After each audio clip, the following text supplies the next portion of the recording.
So in today's lesson, we're going to take a look at, are companies honest during interviews? Many candidates looking to secure a new job feel it's in their best interest to be honest during an interview. While most people would agree that honesty goes a long way, no one asks the question of if the company will return the favor. Unfortunately, most companies are going to do what's in their best interest, even if that means they must deceive you in the interview and hiring process. They do this in hopes that once you have accepted your offer letter, you won't leave if they change their mind. Here are some examples of how companies can lie or deceive you. One way a company can deceive you would be to advertise work from home. Companies looking to hire new employees can advertise perks like work from home. Who wouldn't want to have the option to work from home one or multiple days a week? Ever since COVID-19, companies have had to learn to adapt to work from home procedures. A lot of companies have found this strategy to be beneficial and increase work productivity.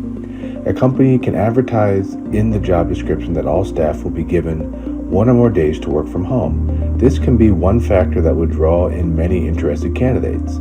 Applicants can be brought in for interviews and be told by the hiring manager that all staff can use at least one work from home day. Once a candidate is hired, their specific team can be told they are not allowed to work from home because they are needed frequently in the office. A company can also not allow staff to use the work from home perk, and it was just used as a tool to draw in interested candidates.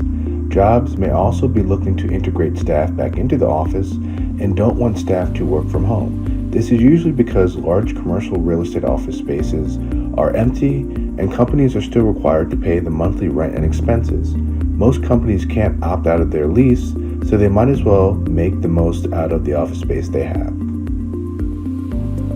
Another area where companies can be dishonest would be the job description. Ever see the dreaded words, other duties assigned in the job description?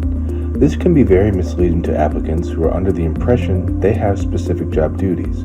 You can apply to an entry-level IT desktop support position only to be mostly doing network troubleshooting or cybersecurity-related job functions.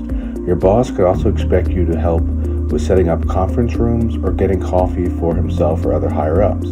If you go to HR to complain, they can say these are the other duties not explicitly written in the job description. A third area would be upward mobility. Interviewers may have questions about upward mobility in the company. A company can give you the perception that an employee can move up the ranks with time and improve skill sets. The company can have no real interest in doing this, and you won't know this until at least a few years down the line. Sadly, by that point, you will have wasted precious time that could have been utilized at an honest company. Companies can also deceive contractors. Contractors can also run into several issues with job applications. A job can say it's a 1 to 2 year position with a potential to become a full-time job. A contractor can do this job and never get brought on as a full-time employee. A job can also say they are hiring contractors for specific projects, and you could end up not doing the project advertised. You can also be told if you complete the project, you will become a full-time employee. Most contractors won't ever become full-time employees because it's cheaper for the company to hire them for a specific task with limited or no healthcare benefits. Once the project is completed, the job will no longer need them. All these promises about becoming full-time are just lies to keep you working for them until you are no longer needed. A fifth area where companies can deceive an employee would be mentorship/training. So one way that a company can do this is that they can, basically when you go in for the interview, they can advertise that, when you first get brought on for the job, you're going to get your proper training. You'll probably have somebody that's going to kind of mentor you, show you the ropes, all that good stuff. But then once you actually start, this has actually happened to me a few times, you, after like maybe 1 or 2 days, the mentor, the person that's supposed to be working for you, just completely kind of gives up on you. They stop helping you. They kind of leave you out to dry.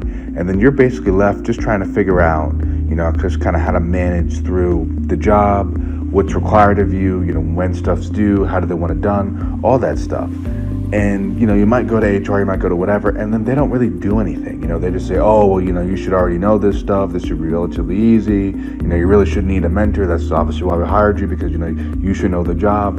And, basically all those things that they promised, oh, we're going to give you the training. Oh, we're going to give you a mentor. They don't do any of that.